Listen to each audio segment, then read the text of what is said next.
Hello everyone, I'm Christopher Yancey. I was at the Ingleside at King's Farm to interview Jim Reichley, the author of 3 political science books. He also served in the U.S. Army for 2 years and was a close advisor of President Gerald Ford during his presidency. So far the results were great. I hope you enjoyed the interview. Yes, sir. When did you enlist in the Army and why?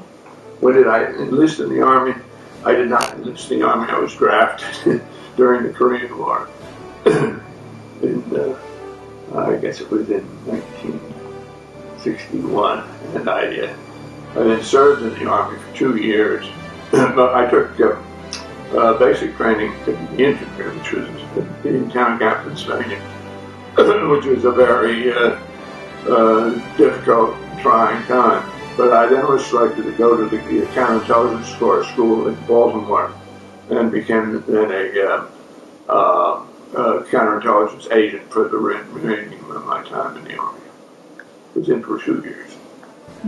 What were your most memorable conversations with President Ford, and what did you discuss with him, if you can disclose any information? President Ford. Well, I had known President Ford.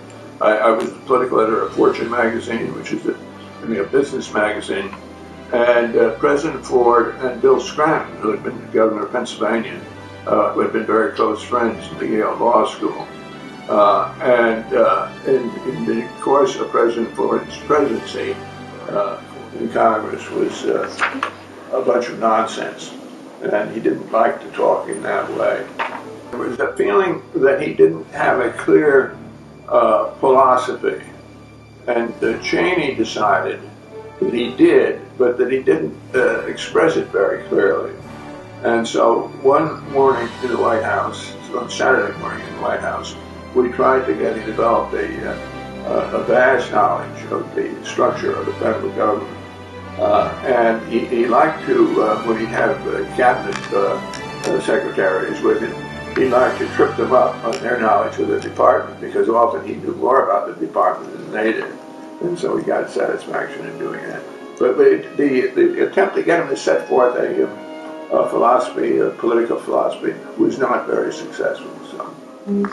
The title for Life of the Party is one of your novels, and why? Why did I name it that?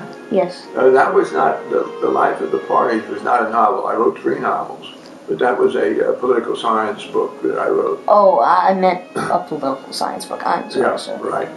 I wrote that when I was at the Brookings Institution in Washington, which is a research organization, and I decided that it would be a good thing to give a description of the role that political parties have played in American public life.